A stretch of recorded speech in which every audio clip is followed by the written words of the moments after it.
રાજકોટ મહાનગરપાલિકાની જગ્યા અને વાગોદડ ન્યારી વિસ્તાર, અત્યારે આપણે જે જગ્યા ઉપર ઉપસ્થિત છીએ એમાં અત્યારે આપ જોઈ શકો છો એ રીતે 2.5 લાખ કરતાં વધુ વૃક્ષો મિયાવાકી જંગલ પદ્ધતિથી વાવી અને આપ જોઈ શકો છો એ પ્રમાણે મોટા કરી દીધા છે. સદભાવના વૃદ્ધાશ્રમ સંસ્થા રાજકોટના માધ્યમથી આ સંપૂર્ણ વાવેતર અને આ મિયાવાકી જંગલ પદ્ધતિની માવજત કરવામાં આવી છે.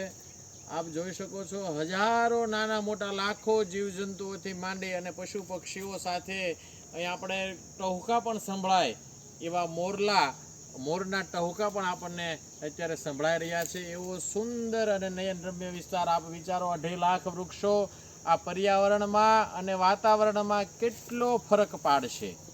હાલની ગ્લોબલ વોર્મિંગની સમસ્યાઓ જ્યારે સમગ્ર વિશ્વને સતાવી રહી છે ત્યારે એનો એકમાત્ર વિકલ્પ હોય તો આ વૃક્ષારોપણ અને ઘનિષ્ઠ જંગલ થકી ધરતીને સુધારવાનું કામ, આ માટીને સુધારવાનું કામ જ્યારે આ વૃક્ષારોપણ થકી થતું હોય ત્યારે સદભાવના વૃદ્ધાશ્રમની આ વૃક્ષારોપણ અને વૃક્ષ ઉછેરની કામગીરી એ વંદનીય અને સરાહનીય છે. ત્યારે આવો સૌ સાથે મળી અને સદભાવના વૃદ્ધાશ્રમ સંસ્થાની આ વૃક્ષારોપણની કામગીરીને એના ઝુંબેશને સાથ અને સહકાર આપીએ. જય ધરતી માતા, ભારત માતા કી જય.